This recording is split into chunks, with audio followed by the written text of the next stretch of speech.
ওম শান্তি। আগের দিন আমরা কি নিয়ে আলোচনা করেছিলাম মনে আছে? কি নিয়ে? আত্মার ঘর। সে তো তার আগের দিন আলোচনা করেছিলাম। আগের দিন আমরা আলোচনা করেছিলাম ঈশ্বর সম্পর্কে। ঈশ্বর কে তাই তো আলোচনা করেছিলাম। ঈশ্বর দেখতে কেমন সেটা নিয়ে আলোচনা করেছিলাম। ঈশ্বর কোথায় থাকে সেটা নিয়ে আমরা আলোচনা করেছিলাম। ঈশ্বরের সাথে আমরা কিভাবে সম্পর্ক রাখবো সেটা নিয়ে আমরা আলোচনা করেছিলাম। আর একটু আলোচনা করছিলাম, সেটা হচ্ছে ঈশ্বরের কর্তব্য কি, এই নিয়ে আলোচনা করেছিলাম, তাই না? তাহলে আমরা দেখেছিলাম আমরা হলাম সব জীব আত্মা, তাই তো? কারণ আমরা মানব শরীর বা জীব শরীর ধারণ করেছি। আর ঈশ্বরকে বলা হয় কোন আত্মা? পরমাত্মা। কেন বলা হয় পরমাত্মা? কারণ সে আমাদের মতো জন্ম মৃত্যু চক্রে আসে না। সে হচ্ছে অকর্তা, অভোক্তা, অজনী সম্ভব। তিনি কিছু করেনও না, আবার কিছু ভোগও করেন না। তার ঘর কোথায় দেখেছিলাম আমরা? কোথায়? পরমধাম। পরমধাম, তাই না? যেখানে সে থাকে। এর জন্যই তো কেউ যখন কিছু খারাপ করে আমরা কি বলি? কে দেখবে? ভগবান দেখবে, শুধু এটাই বলি? কি বলি? ওপরওয়ালা আছে, ওপরওয়ালা আছে, ওপরওয়ালা ঠিক বিচার করবে। তাহলে সে যদি মন্দিরেই থাকে, মসজিদেই থাকে, গির্জায় থাকে, তাহলে কি বলা উচিত ছিল? যে মন্দিরে যে রয়েছে সে দেখে নেবে সব।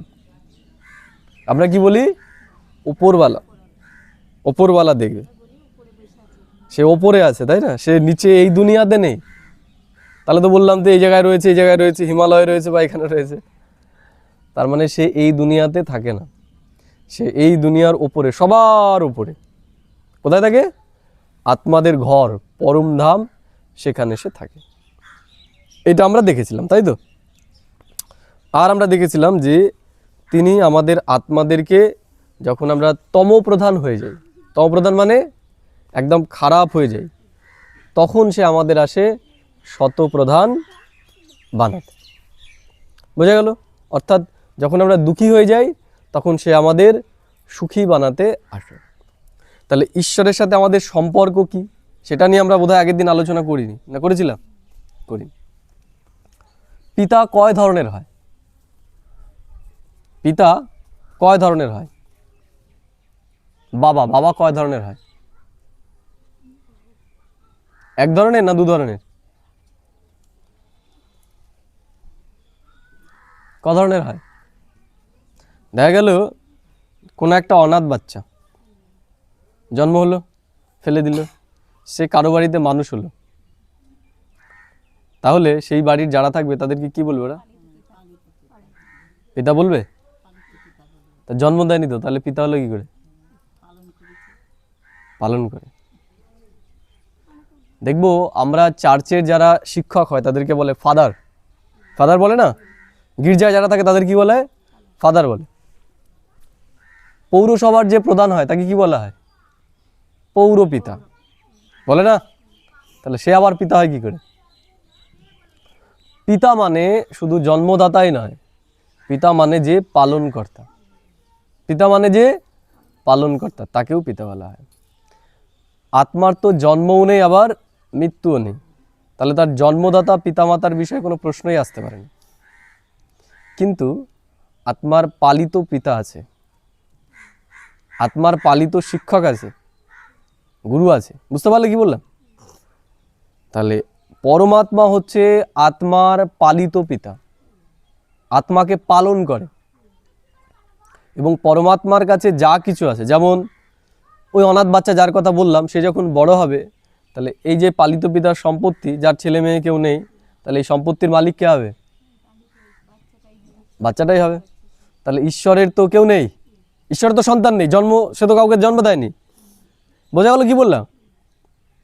তাহলে ঈশ্বরের তো ছেলে মেয়ে নেই নিজস্ব, তাহলে তার ছেলে মেয়ে কারা? আমরা আত্মারা। তাহলে আমরা জীবাত্মারা হচ্ছে ঈশ্বরের সন্তান। আমরা জীবাত্মারা হচ্ছে ঈশ্বরের সন্তান।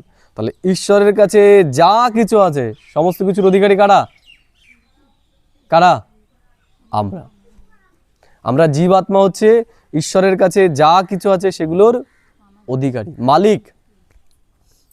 বোঝা গেল কি বললাম? তাহলে ঈশ্বরের সাথে আমাদের সম্পর্ক কি হয়ে গেল? পিতা পুত্রের। তাহলে তার প্রতি আমাদের অধিকার আছে কি নেই? আছে তো? তার কাছে আমাদের অধিকার আছে। যেমন মা বাবার কাছে কেউ কি ভিখারির মতো যায় নাকি? অধিকার নিয়ে যায় যে দাও আমাকে দিতেই হবে, দিতেই হবে, তাই না? কান্না করে না? অধিকার নিয়ে যাস তো তোরা নাকি? দিতেই হবে। তাই ভগবানের সাথে আমাদের সম্পর্ক কি? পিতা আর সন্তানের, তাই না? তাহলে আমাদের দুই ধরনের পিতা। বর্তমানে আমরা যেটুকু জানলাম তাতে দুই ধরনের পিতা আমাদের হয়। একটা হচ্ছে আমাদের শরীরের পিতা, আর একটা হচ্ছে আমি আত্মা আমার পিতা। বোঝা গেল? তাহলে ঈশ্বর কি শরীরের পিতা? ঈশ্বর শরীরের পিতা? এই শরীরের পিতা নয়, কিন্তু ঈশ্বর হচ্ছে আত্মার পিতা। তাহলে ঈশ্বর কার চাহিদা পূরণ করবে? কার চাহিদা পূরণ করবে? শরীরের না আত্মার? ঈশ্বর পূরণ করবে আত্মার চাহিদা। আর শরীরের পিতা? শরীরের পিতা পূরণ করবে শরীরের চাহিদা। এর জন্য মা বাবা যতই চেষ্টা করছে সন্তানদেরকে ভরপুর করার, পারছে? পারছে না। কেন পারছে না? তারা তাদের শারীরিক দিক থেকে তো ভরপুর করছে, কিন্তু মনের দিক থেকে ভরপুর করতে পারছে না। মনের চাহিদা পূরণ করতে পারছে না। কারণ আমাদের মনের চাহিদা, আত্মার চাহিদা পূরণ করতে পারে একমাত্র পরমাত্মা ঈশ্বর। বোঝা গেল এইটুকু? কিন্তু আমরা ঈশ্বরের কাছে চাইছি কার জিনিস? আত্মার না শরীরের জিনিস চাইছি? শরীরের জিনিস চাইছি। আমরা তার কাছে টাকা পয়সা চাইছি, ছেলের বিয়ে হয়ে যাক সেটা চাইছি, ছেলের চাকরি হয়ে যাক সেটা চাইছি। দিতে পারবে সে? দিতে পারবে সে? তার এগুলোতে হাত আছে? হাত আছে? তার তো এগুলোর লেভেলে হাত নেই, এই জন্য দিতেও পারছে না। আর আমরা ভাবছি ঈশ্বর নেই। তাহলে সে কার চাহিদা পূরণ করবে? আত্মার যত চাহিদা রয়েছে, আত্মার সুখ দরকার, শান্তি দরকার, আনন্দ দরকার, ভালোবাসা দরকার, সেটা সে দিয়ে দিতে পারবে। কিন্তু টাকা পয়সা সে দিতে পারবে না। এই যে আমরা এখানেই আসছি, আমরা ঈশ্বরের কথা বলছি, কিন্তু ঈশ্বরকে যদি বলি দাও আমাদের 1 লাখ টাকা দাও এখনই, দিতে পারবে? পারবে না। শরীরের কোনো রোগ হলে পরে সারাতে পারবে? পারবে না। কারণ এগুলোতে তার হাত নেই। তার হাত কোথায়? আত্মার যদি কোনো রোগ হয় সেই রোগ সারাতে পারবে, যেই রোগ এই দুনিয়ার মানুষ সারাতে পারে না। মনের রোগ সারাতে পারে কেউ? মনের অসুখ এই দুনিয়ার কেউ সারাতে পারে না। একমাত্র কে পারে? একমাত্র পরমেশ্বর পারে। বোঝা গেল কি বললাম? তাহলে আমরা কি করছিলাম? আমরা দাঁতের ডাক্তারের কাছে গিয়ে ওই আমার হাড় ভেঙে গেছে, পা ভেঙে গেছে, সেগুলো সারাতে বলছিলাম যে তুমি সারিয়ে দাও। সেটা তো সম্ভব নয়। এর জন্য কে কি পারে সেটা আমাদের জেনে তার কাছে যেতে হবে। তাহলে ঈশ্বর আমাদের মনের চাহিদাগুলো পূরণ করতে পারে, দেহের চাহিদা সে পূরণ করতে পারে না। আমরা আমাদের মনের যত চাহিদা আছে সেগুলো নিয়ে আমরা তাদেরকে যেতে পারি। দুঃখ হলে পরে তার সাথে গিয়ে কথা বলি, দেখবো শান্তি পেয়ে যাবো। বোঝা গেল? তার সাথে সম্পর্কটা রাখতে হবে। কি সম্পর্ক? আমাদের মনের সম্পর্ক তার সাথে রাখতে হবে। বোঝা গেল কি বললাম? তাহলে কি জানলাম? ঈশ্বরের সাথে আমাদের সম্পর্ক কি? কিসের সম্পর্ক?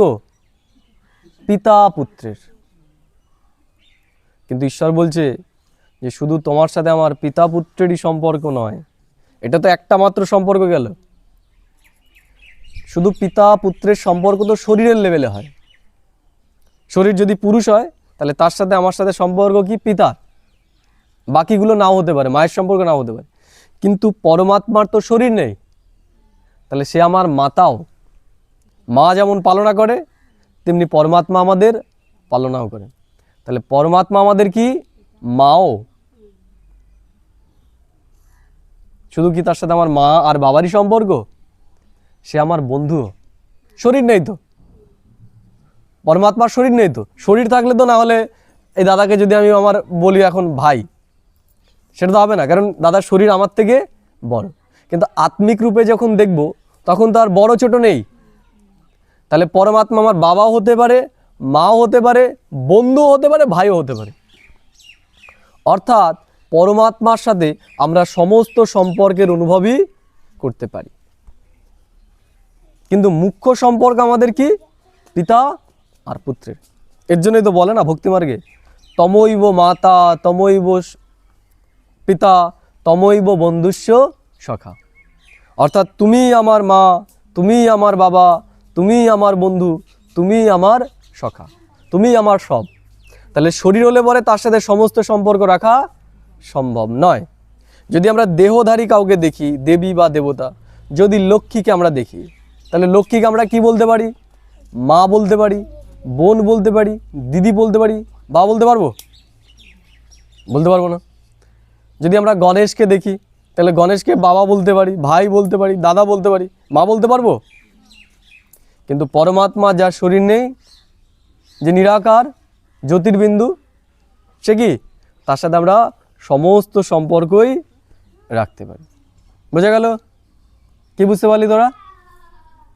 ঈশ্বরের সাথে আমরা সমস্ত সম্পর্কই রাখতে পারি, তাকে সমস্ত রূপেই আমরা, সমস্ত সম্পর্কের রূপেই তাকে আমরা অনুভব করতে পারি।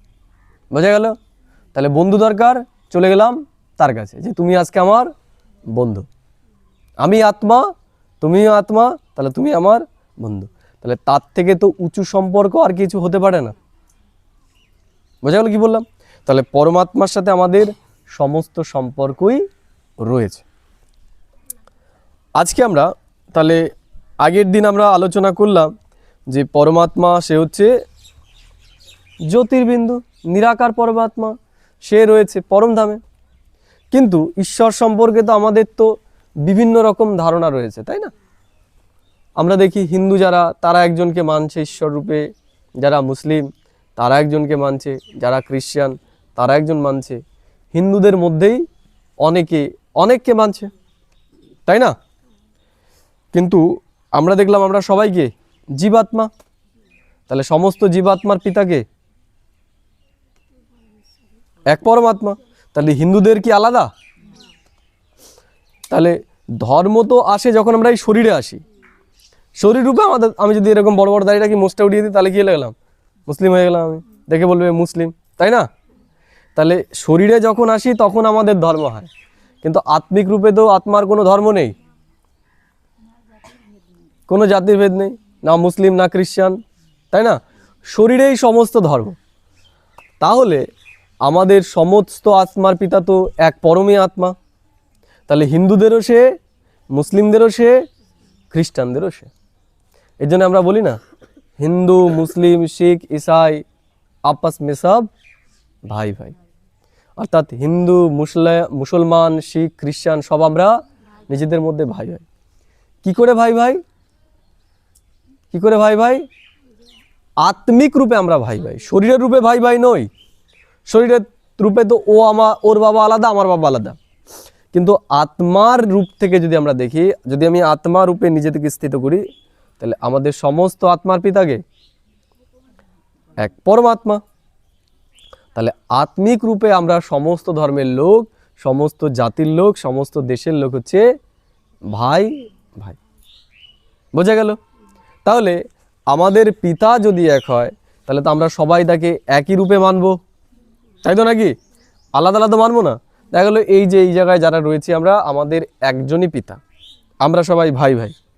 তাহলে আমরা যেই দেশেই থাকি, যেমন আপনারা মনে করুন বোন আপনারা, আপনার বোন কটা? একাই? একাই। তাহলে তিনজন কি এক জায়গাতেই বিয়ে হয়েছে নাকি আলাদা আলাদা? না, বিয়ে হয়েছিল কোথায়? পাশের গ্রামে। আর কারো একটু বেশি বিভিন্ন জায়গায় থাকে? কে আছে? ও, তোমরা তিনজন। তাহলে তিনজনের বাড়ি কোথায়? হ্যাঁ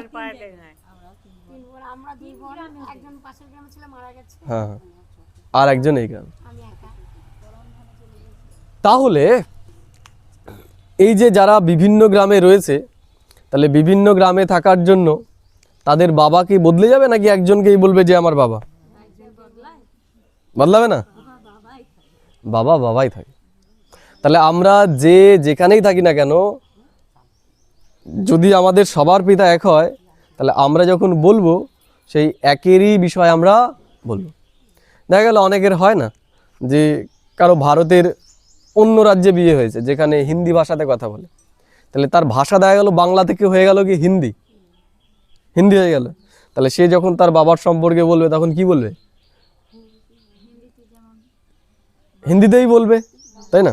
আমরা বাংলায় সে যদি বলে তোমার বাবা কেমন, কেউ হিন্দিভাষী তাকে জিজ্ঞেস করলো আপকা পিতাজি कैसे है, তাহলে কি বলবে? দেখা গেল তার বাবা পরিষ্কার, তাহলে কি বলবে যে মেরা পিতাজি গোড়া হে। আর এখানে যে রয়েছে তার কিছু জিজ্ঞেস করে তোমার বাবা কিরকম, কি বলবে? আমার বাবা ফর্সা। ও কি বললো? গোড়া। আর এ বললো ফর্সা। তাহলে এবার তৃতীয় ব্যক্তি কেউ শুনলো, বললো তোরা বলিস ভাই ভাই, ও বলছে ওর বাবা ফর্সা আর তুই বলছিস তোর বাবা গোড়া। গোড়া মানে গাছের গোড়ার মতো, তাই না? তাহলে তোর বাবাকে গাছের গোড়ার মতো দেখতে আর ওর বাবাকে ফর্সা দেখতে, তা দুজন এক হলো কি করে? আলাদা আলাদা তো, আলাদাই তো, আলাদা কে? তাহলে গোড়া মানেও ফর্সা, আবার ফর্সা মানেও ফর্সা, পরিষ্কার আর কি। তার মানে কি বিভিন্ন জায়গায় গিয়ে ভাষাটা আলাদা হয়ে যায়, কিন্তু আসল কি করে বুঝবো যে সে কি? সেটা হচ্ছে ধর্ম, নেচার, ক্যারেক্টার্স। যেমন ফর্সাটা হচ্ছে তার বাবার গায়ের রং, গায়ের চরিত্র, এটা বোঝা গেল কি বললাম? তেমনি এই যে পৃথিবীটা বর্তমানে বিরাট বড় পৃথিবী, অনেক দেশ, বিভিন্ন জায়গার বিভিন্ন ভাষা। তাহলে ঈশ্বর সম্পর্কে বা তাকে যখন জিজ্ঞেস করা হবে যে ঈশ্বর কি, তখন তারা কি একই ভাষাতে বলবে যে ঈশ্বর এরকম? কে? নানা দেশের লোক নানাভাবে বলবে। তোমরা শুনছো? এই তাহলে নানা দেশের লোক কি বলবে? নানা ভাষায় বলবে, তারা তাদের মতো করে বলবে। কেউ গোড়া বলবে, কেউ ফর্সা বলবে। বোঝা গেল? যেমন জল, পৃথিবীর সবাই কি জলকে জল বলে চেনে? কেউ পানি বলে, কেউ ওয়াটার বলে, কেউ নীলাম বলে, তাই না? কেউ নীলাম বলে। তাহলে এই যে আমরা যদি দেখি বিভিন্ন ভাষা, তাহলে পানি মানে কি জিনিসটা বদলে গেল? একই তো, তরল জিনিস যেটা খেলে পরে আমাদের তৃষ্ণা মিটবে। তাহলে জল কি? যেটা খেলে তৃষ্ণা মিটবে সেটাই হচ্ছে জল। নামেতে কিছু যায় আসে না, কিসে যায়? গুণে, কোয়ালিটিতে। বোঝা গেল কি বললাম? তাহলে ঈশ্বর কি নামে চেনা যাবে না গুণে চেনা যাবে? কে চেনা যাবে? গুণে। তাই বললাম যে আমি ঈশ্বরকে মানি। কেউ বললো আমি ঈশ্বর ফিশ্বর মানি না, আমি আল্লাহকে মানি। কেউ বললো ঈশ্বর আল্লাহ বলে কিছু নেই, গডই হচ্ছে সব। তাহলে এগুলো কি? এগুলো হচ্ছে এক একটা শব্দ। তাহলে এই শব্দের মাধ্যমে, ঈশ্বরের মাধ্যমে আমরা কাকে বোঝাচ্ছি? গডের মাধ্যমে আমরা কাকে বোঝাচ্ছি? আল্লাহকে আমরা বোঝাতে কাকে বোঝাচ্ছি? যখন ধর্মটা আমরা মেলাবো, যদি ক্যারেক্টারগুলো মিলে যায়, তাহলে বুঝতে পারবো না যে সবাই এক। বোঝা গেল কি বললাম? তাহলে এই যে সবাই যে সেই একই ঈশ্বরের কথা বলছে বা ঈশ্বর এক, সেটা বুঝবো কখন? যখন ঈশ্বরের রূপ, গুণ, কর্তব্য এক হবে। যেমন জল, কেউ বলল পানি, কেউ বলল ওয়াটার। তাহলে কি করে বুঝবো এটা এক? যখন দেখবো এর রূপ দেখতে একই রকম। বোঝা গেল? তাহলে প্রথম রূপ কি? যে রূপ একই রকম হবে, তাহলে মানবো যে হ্যাঁ এই শব্দগুলো যেটা বলছে সেটা একই জিনিস। বোঝা গেল কি বললাম? তারপর হচ্ছে গুণ, কর্তব্য। পানি খেলেও আমার তৃষ্ণা মিটবে, জল খেলেও মিটবে, আবার ওয়াটার খেলেও মিটবে। তাহলে ঈশ্বরের কর্তব্য, গডের কর্তব্য, আল্লাহর কর্তব্য যদি এক হয়, তাহলে বুঝবো যে এরা এক। বোঝা গেল? তাহলে গুণ, কর্তব্য এগুলো যদি এক হয়, তাহলে বোঝা যাবে না জিনিসটা এক। আমরা ঈশ্বরকে এই যে এত ভেদাভেদ কেন? কারণ আমরা বাহ্যিক জিনিসের আধারে বিচার করছি। যখন আমরা গুণের আধারে বিচার করব, তখন দেখব যে ঈশ্বর এক। বোঝা গেল? আমাদের হিন্দুদের মধ্যেই তো অনেক ভেদাভেদ, ভেদাভেদ না? কেউ বলছে যে কৃষ্ণই সর্বশ্রেষ্ঠ, তার উপরে আর কেউ নেই। তাহলে হিন্দু ধর্মের সবাই কি কৃষ্ণকে মানে? মানে সবাই? মানে সবাই? কেউ বলছে শিব সবার বড়, কারো কাছে শিব বড়, কারো কাছে কৃষ্ণ বড়। আর কেউ বলছে হিন্দু ধর্মের মধ্যেই বলছে ঈশ্বরের আকার নেই, সে হচ্ছে নিরাকার। যারা ব্রহ্ম সমাজী তারা ব্রহ্মকে মানে, যে একম ব্রহ্ম দুজ্জা নাস্তি, এক ব্রহ্ম ছাড়া আর কেউ নেই, সে হচ্ছে নিরাকার ঈশ্বর। তাহলে হিন্দু ধর্মের মধ্যেই আমরা বিভিন্ন ভাগ দেখতে পাই। অন্য ধর্ম তো আমরা বাদই দিলাম, হিন্দুদের মধ্যেই মারামারি না, বৈষ্ণবদের মধ্যেও মারামারি আছে না, কেউ ইস্কনের, কেউ গৌড় সম্প্রদায়, এদের মধ্যেও ভাগাভাগ রয়েছে। তাহলে আজকে আমরা দেখব, সেগুলো আমরা দেখব সামনে। আগে তো আমরা এই জায়গায় দেখি না, না ভুল কিছুই না, একদম সবই ঠিক।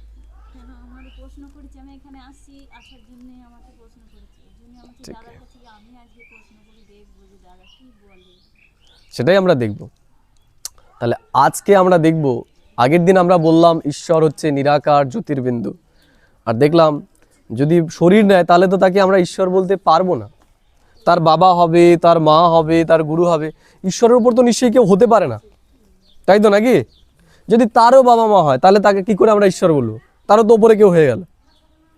যে জন্ম মৃত্যু চক্রে আসবে তারও তো মৃত্যু হলো, তাহলে আমরা কি করে বলবো যে আমরাই মৃত্যুর জন্য তাকে বলছি যে তুমি উদ্ধার করো আমাকে? তাহলে সেও যদি জন্ম মৃত্যুর চক্রে আসে তাহলে তাকে কি করে আমরা ঈশ্বর বলবো? ঈশ্বর তো বলা যাবে না, তাই না? তাহলে এগুলো তো তার সাথে মিলছে না। এবার আমরা দেখব যে এখন যার সম্পর্কে আমরা আলোচনা করব তার সাথে এগুলো মেলে কিনা, এবং অন্যান্য ধর্মের লোকেরাও তাকে মানে কিনা। যারা মুসলিম তারা তো দেহধারীকে মানে না ঈশ্বর রূপে, মানে? তারা মানে না তো। যারা খ্রিস্টান তারাও মানে না। তাহলে আজকে আমরা দেখব এই সমস্ত ধর্মের লোকেরা কাকে ঈশ্বর রূপে মানছে। বোঝা গেল? আমরা সবাই জীবাত্মা, হিন্দু মুসলিম যাই হোক না কেন, তাহলে নিশ্চয়ই ঈশ্বর যদি এক হয় এবং একই হয় তাহলে সবাই তাকে সেই রূপেই মানবে। যেটা বললাম, যে জায়গায় আমরা যদি সবাই ভাই বোন হই, আমাদের পিতা যদি একই হয়, তাহলে সবাই আমরা ওই একজনকেই উদ্দেশ্য বলবো যে আমাদের পিতা। বোঝা গেল কি বললাম? তাহলে আজকে আমরা বিভিন্ন ধর্মের লোকেরা কাকে ঈশ্বর রূপে মানে আমরা সেটা জানি। ঠিক আছে? আমরা যদি দেখি বর্তমানে এই দুনিয়াতে মোট জনসংখ্যা হচ্ছে প্রায় 850 কোটি, 800 থেকে 850 কোটির মধ্যে। কত বললাম? 800 থেকে 850 কোটির মধ্যে বর্তমান এই পুরো পৃথিবীর জনসংখ্যা। এইবার এই যে এত জনসংখ্যা, এদেরকে প্রধানত কয়েকটা ধর্মের মধ্যে আমরা ভাগ করতে পারি। ম্যাক্সিমাম লোক এই ধর্মের মধ্যেই রয়েছে। এই দুনিয়াতে সব থেকে বেশি রয়েছে খ্রিস্টান ধর্মের লোক। খ্রিস্টান ধর্মের লোক কোন ধর্মের? খ্রিস্টান ধর্মের লোক। তারপরে রয়েছে মুসলিম। তারপরে কারা রয়েছে? মুসলিম। তারপরে হচ্ছে হিন্দু। তারপরে হচ্ছে বৌদ্ধ ধর্মের লোক। তাহলে প্রথম কি বললাম? খ্রিস্টান, মুসলমান, হিন্দু, বৌদ্ধ। এই চারটে ধর্মের লোক এই দুনিয়াতে সব থেকে বেশি। আর রয়েছে নাস্তিক, যারা ঈশ্বরকে মানেন। এছাড়াও আরও অনেক ধর্ম এই পৃথিবীতে রয়েছে, কিন্তু তাদের লোক সংখ্যা কম। তাহলে আজকে আমরা মুখ্য চারটে ধর্ম সম্পর্কে আলোচনা করব, আর দুই একটা আশেপাশে যে ধর্মগুলো রয়েছে আমরা তাদের সম্পর্কেও আলোচনা করব। বোঝা গেল কি বললাম? তাহলে সব থেকে বেশি সংখ্যা কাদের? খ্রিস্টানদের। তাহলে আজকে আমরা খ্রিস্টানরা কাকে ঈশ্বর রূপে মানে সেটাই আমরা দেখব। কি মনে হয় আপনাদের? যারা খ্রিস্টান তারা কাকে মানে ঈশ্বর রূপে? যিশুকে মানে? যিশুকে মানে?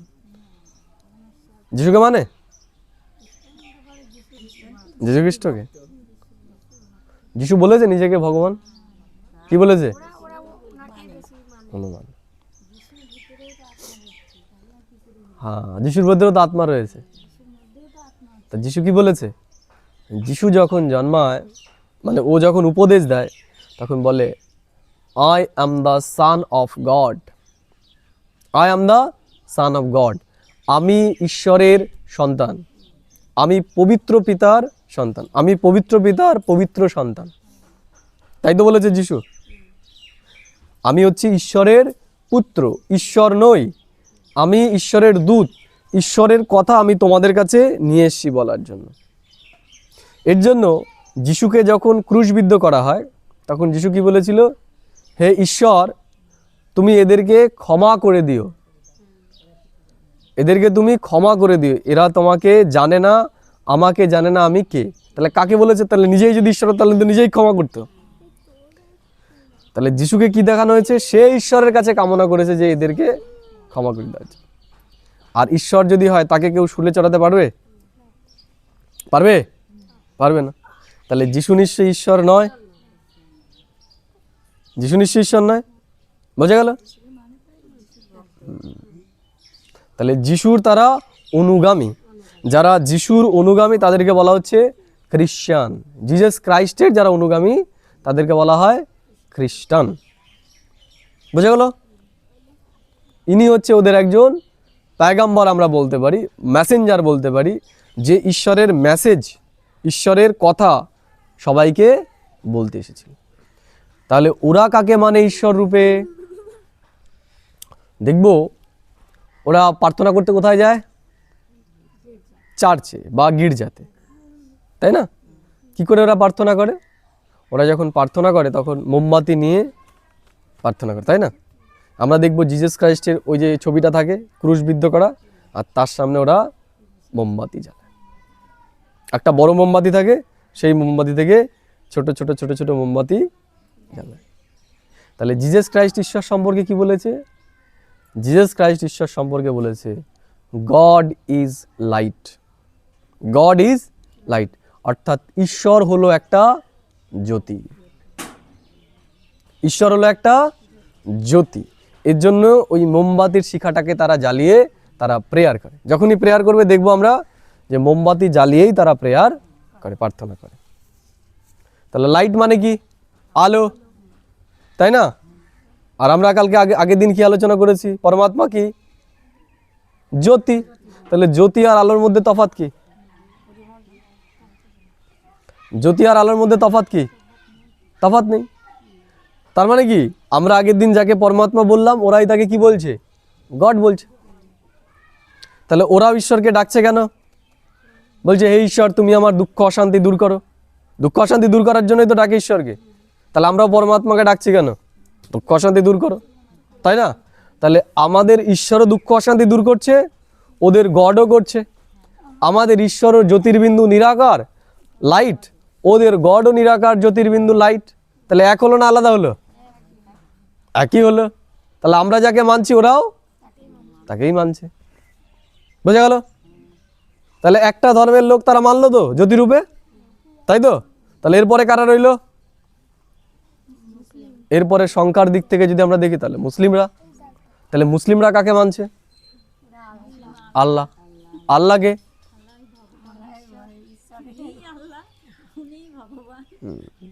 তাহলে আমরা দেখি আল্লাহকে, আমরা দেখব ওরা কোনো দেহধারীকে ঈশ্বর রূপে মানে না, বা ওরা কারো পুজো করে না। বলা হয় ইসলাম ধর্মের যে প্রতিষ্ঠাতা তার নাম হচ্ছে ইব্রাহিম। কি বললাম? ইব্রাহিম হচ্ছে ইসলাম ধর্মের প্রতিষ্ঠাতা। ইব্রাহিম, ইব্রাহিম হচ্ছে ইসলাম ধর্মের প্রতিষ্ঠাতা। তাহলে ইব্রাহিমের যে বাবা মা, একটা সময় বলা হয় যে ইসলাম ধর্মের উৎপত্তি তো মক্কা, আরবে। আরবের লোকেরা একটা সময় আমরা যেরকম দেবী দেবতাদের পুজো করি, ওরাও তেমনি আগে আমাদের মতনই দেবী দেবতার পুজো করত। বোঝা গেল কি বললাম? ইব্রাহিমের যে বাবা তিনি ছিলেন একজন মূর্তিকার, কর্মকার আর কি, যারা করে না মানে মৃৎশিল্পী, মাটির মূর্তি তৈরি করত। ইব্রাহিমের ছোটবেলা থেকেই মনে হতো যে এরা তো আমাদের মতনই মানুষ, হাত চোখ পা এদের রয়েছে, এরা কি করে ঈশ্বর হতে পারে। একদিন ওর বাবা কি করেছে, মেলায় গেছে, ও ছিল বাড়িতে। ও কি করেছে, ও যেহেতু মানে কোনো মূর্তিকে ঈশ্বর রূপে মানতো না, ও কি করেছে, এই মূর্তিগুলোকে সব ভেঙে ফেলেছে, ঠিক আছে, হ্যাঁ ভেঙে ফেলেছে। ওর বাবা এসছে, এসে বলছে যে কিরে মূর্তিগুলো ভেঙেছিস কেন, কে ভেঙেছে? তা তখন বলছে যে এরা নিজেরাই মারামারি করে নিজেদেরকে ভেঙে ফেলেছে। তোর বাবা বলছে আমাকে পাগল পেয়েছিস, এই মাটির মূর্তিগুলো এরা নিজেদের মধ্যে মারামারি করে ভেঙেছে? তা তখনও বলছে যে এরা যদি একে অন্যকে ভাঙা থেকে রক্ষা না করতে পারে তাহলে এরা আমাদেরকে রক্ষা করবে কি করে? তোর বাবা তখন বুঝতে পারল, কিন্তু সাধারণ জনতা তো মানবে না, তাই না? আমাদের এখানে যদি কেউ একজন মন্দির থেকে একটা মূর্তি ভেঙে ফেলে, ছাড়বে তাকে? ছাড়বে না। তোর বাবা তখন বলল যে তুই এই জায়গা থেকে চলে যা, লোকে যদি জানতে পারে তুই এই সমস্ত দেবী দেবতার মূর্তি ভেঙেছিস তোরা রক্ষে থাকবে না। তো ও তখন ওখান থেকে চলে যায় মক্কা শহরে, এবং সেখানে ও আকাশবাণীর মাধ্যমে একটা পাথর পায় কালো রঙের, যে পাথরটাকে কোথায়? মক্কাতে স্থাপন করা হয়। সবাই হজ করতে যায় না, ওই একটা ঘরের মধ্যে আমরা দেখি চৌকা একটা ঘর, সেই ঘরের চারদিকে ওরা ঘুরে, দেখে না? দেখেছো কেউ? ওরা মক্কায় যে হজ করতে যায় সেখানে একটা চৌকো ঘর আছে না, সেখানে ঘরে না, হ্যাঁ সার্চ করলে দেখা যাবে যে মক্কাতে যে ওরা যে যায়, মক্কায় যায় না, সব সব মুসলমানদের লক্ষ্য থাকে কি একবার অন্তত মক্কায় যাবে। তাহলে ওরা ওখানে হজ করতে যায়, তাই দেখায় যে একটা চৌকো ঘর, সেই ঘরটার চারদিকে ওরা সবাই ঘুরছে। তাহলে ঘরটাতে কি আছে? ওখানে একটা কালো রঙের পাথর আছে, যে পাথরটাকে দেখতে এই যে আমার বুড়ো আঙুলটা, এই বুড়ো আঙুলের ওপরের যে কর, এই করটা যেরকম ডিম্বাকৃতির, এরকম ডিম্বাকৃতির একটা পাথর রয়েছে কালো রঙের, যেই পাথরটাকে বলে ওরা সঙ্গে আসবাদ। সঙ্গে আসবাদ বলছে যে ঈশ্বর ওপর থেকে ওই পাথরটাকে এখানে পাঠিয়েছে, বুঝা গেল? ওই পাথরটার চারিদিকে ওরা ঘুরে, আর ওরা বলে যে ঈশ্বর হচ্ছে নূর, নূরে ইলাহি, সে নূরে ইলাহি। নূরে ইলাহি মানে, নূর মানে হচ্ছে জ্যোতি, নূর মানে জ্যোতি, তা নূরে ইলাহি মানে জ্যোতিদের যে মালিক। তাহলে আমরা আত্মা, আমরা হচ্ছে জ্যোতি, তাহলে আমাদেরও যে মালিক তিনি হচ্ছে পরম জ্যোতি, বোঝা গেল? তাহলে ওরা ঈশ্বরকে কী রূপে মানে? নূরে ইলাহি। আর ঈশ্বরের ঘর কোথায়? বলে ঈশ্বরের ঘর হচ্ছে সাতওয়া আসমান। ঈশ্বর কোথায় থাকে? সাতওয়া আসমানে থাকে। তাহলে সাতওয়া আসমান মানে এই যে এই দুনিয়াকে যদি আমরা দেখি,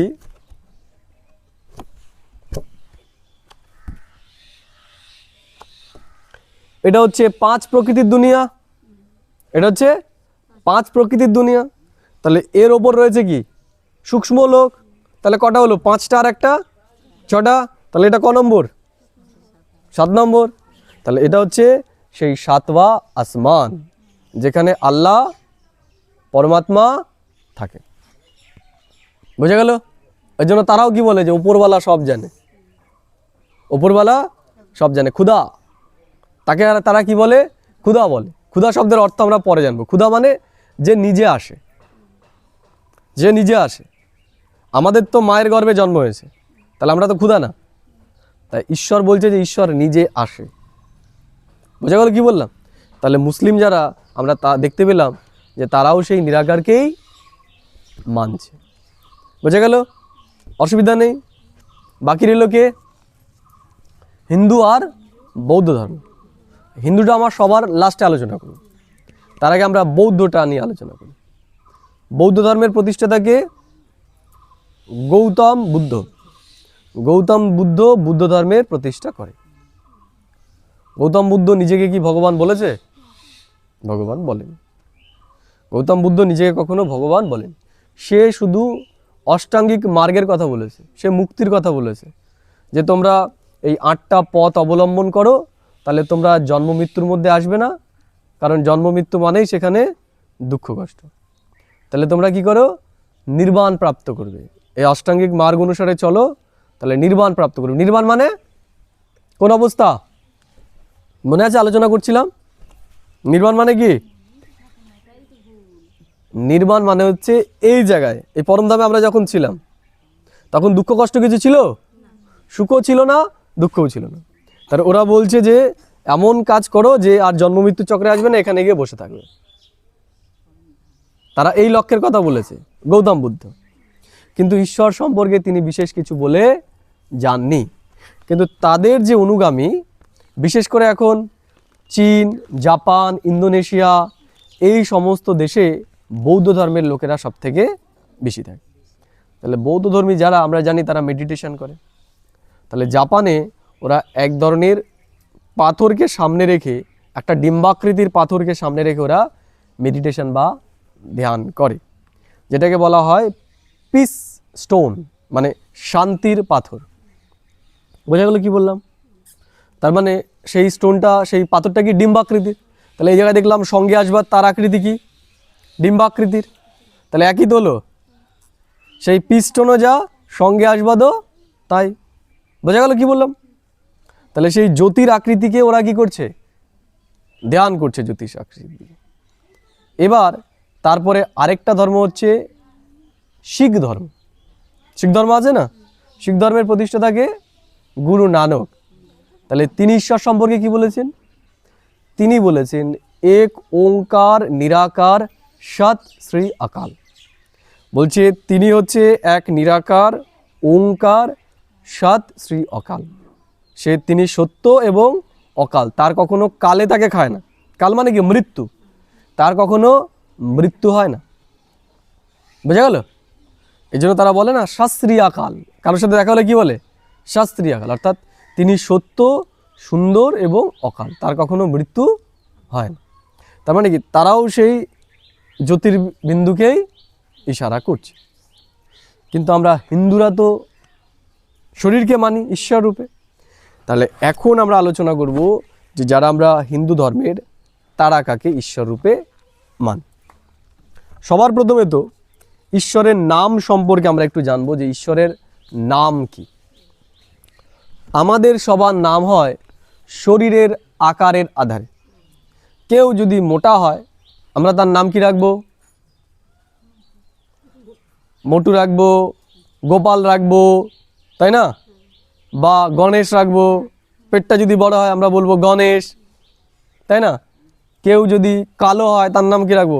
কালু, কালুপদ, কালাচাঁদ, তাই না? রাখবো না? কারো রং যদি ফর্সা হয় কি রাখবো? গৌর। রাখি না আমরা? রাখি তো। কেউ যদি ছোটবেলা থেকে খুব হাসি খুশি থাকে, তাকে আমরা কি রাখবো? হাসি তার নাম, হাসি খুশি, তাই না? এগুলো রাখি তো আমরা। তাহলে জীব আত্মাদের নাম হয় শরীরের আধারে। বোঝা গেল কি বললাম? কিন্তু ঈশ্বরের তো শরীর নেই, ঈশ্বরের তো শরীর নেই। তার নাম হয় তার গুণের আধারে। ঈশ্বরের নাম হয় গুণের আধারে। এর জন্য তার অনেক নাম, অনেক রূপ। বলে না, ঈশ্বর হচ্ছে অনেক নাম, অনেক রূপ। তার নামও অনেক, রূপও অনেক। এখানে কোন রূপের কথা বলা হচ্ছে?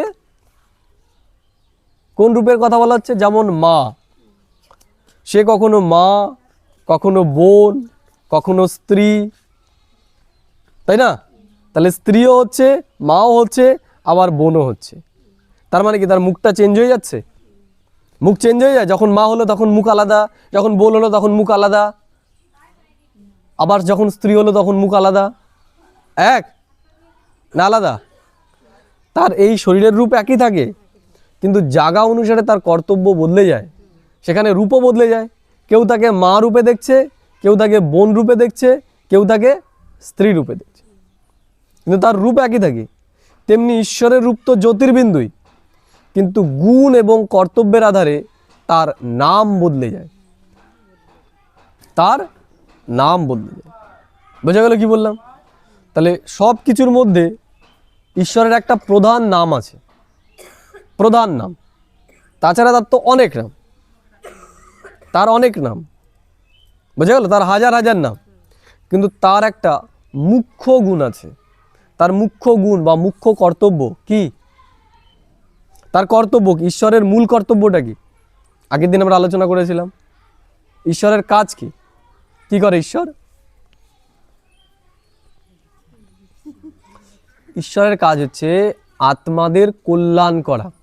যখন আত্মারা নিচে নেমে যায়, তমপ্রধান হয়ে যায়, তখন তাদের শতপ্রধান বানানো বা শ্রেষ্ঠ বানানো, এটা হচ্ছে পরমাত্মার কর্তব্য। বলেছিলাম না যে যখন আত্মাদের চার্জ শেষ হয়ে যায়, শত রজ তমতে চলে আসে, তাহলে তম থেকে পুনরায় আবার শততে নিয়ে যাওয়া, এটা হচ্ছে পরমাত্মার কর্তব্য।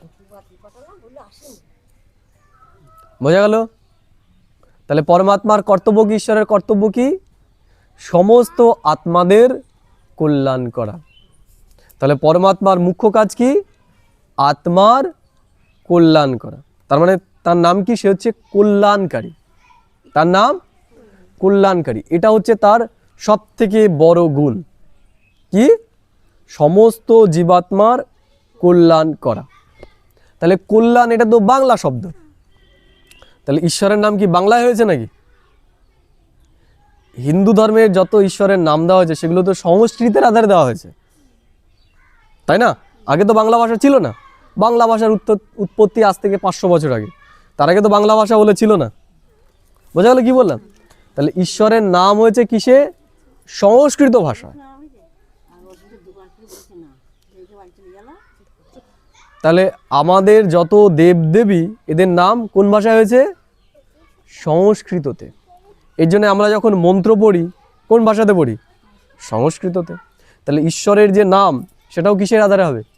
সংস্কৃততে। তাহলে ঈশ্বরের নাম কি? কল্যাণকারী। তাহলে সংস্কৃততে সেই শব্দের অর্থ কি হবে? সংস্কৃততে সেই শব্দটা হচ্ছে শিব। কি বললাম? শিব। শিব শব্দের অর্থ হচ্ছে কল্যাণকারী।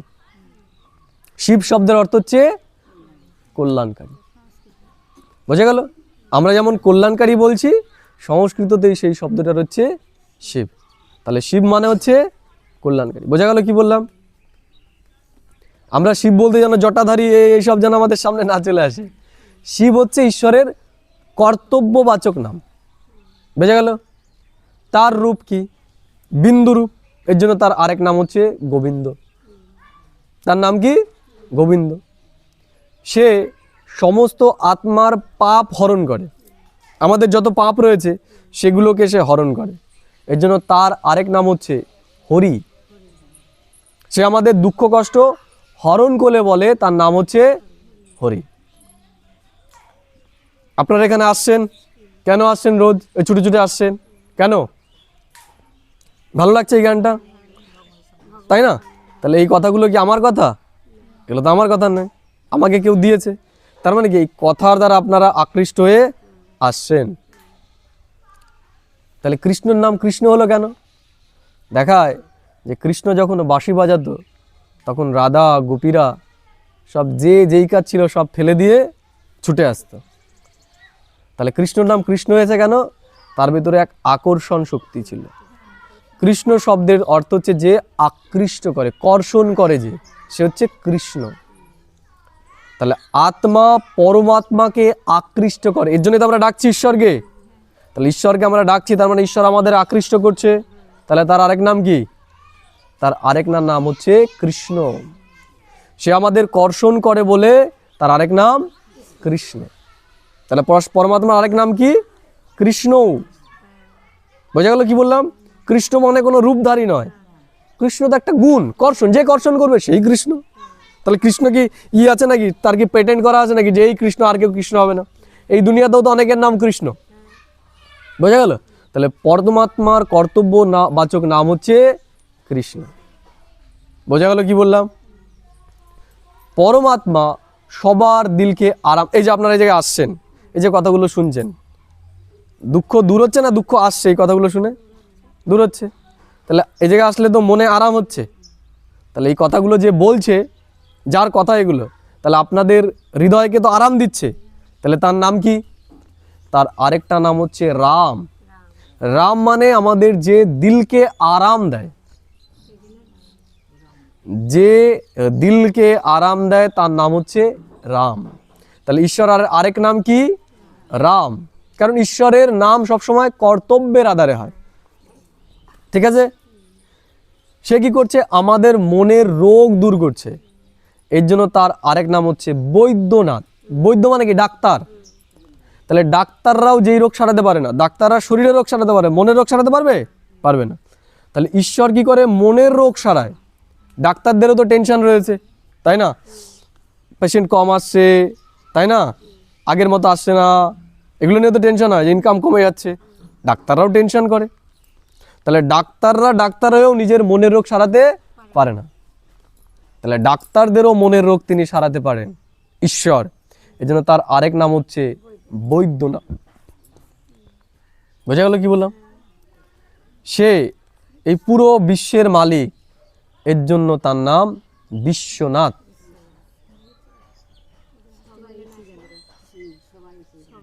তাহলে তার নাম বিশ্বনাথ। সে আমাদের দুর্গতি থেকে আমাদের সদ্গতির দিকে নিয়ে যাচ্ছে। তাহলে দুর্গতি যে নাশ করে তাকে কি বলা হয়? দুর্গা বলা হয়। তাহলে সে দুর্গাও, তাই না? কারণ কর্তব্যের আধারিত নাম। এর জন্য বলে না, যেই কালী সেই দুর্গা সেই কৃষ্ণ। তাহলে শরীর যদি হয় তাহলে কি করে হবে? ছেলে তো আর মেয়ে হতে পারবে না, ছেলে তো আর মেয়ে হতে পারবে না। তাহলে কখন হতে পারবে? যখন তার শরীর নেই, সেই আত্মারূপে, তখন সে কালীও, দুর্গাও, শিবও সবই। তাহলে কোনগুলোর সাথে মিলছে? এই কথার সাথে মিলছে নাকি তারা যেগুলো বলছে সেগুলোর সাথে মিলছে? তাহলে যে কৃষ্ণ সেই শিব সেই কালী সেই দুর্গা সেই রাম, কখন? যখন সে নিরাকার হবে, যখন তার নাম কর্তব্যের আধারে হবে। বোঝা গেল কি বললাম? এবার আমরা দেখব, তাহলে আমরা হিন্দুরা কাকে ঈশ্বর রূপে মানতাম, কখন থেকে? এখন নয়, প্রাচীন। এখন তো সবাই ভগবান, অনুকূলচন্দ্র ভগবান, তারপর হচ্ছে লোকনাথ ব্রহ্মচারীও ভগবান, রামকৃষ্ণদেবও ভগবান, শ্রী চৈতন্যদেবও ভগবান, বালক ব্রহ্মচারীও ভগবান, তাই না? সবাই ভগবান। লোকে বলছে আমরাও ভগবান, সবাই ভগবান। তো ভগবান যদি সবাই হয় তাহলে তাকে ডাকার দরকার কি? ডাকার তো দরকার নেই। তাই ডাকছি মানে সে স্পেশাল কেউ, তাই না? তাহলে আমরা চলে যাব ভারতের প্রাচীন ইতিহাসে, যে আমরা কাকে মানতাম।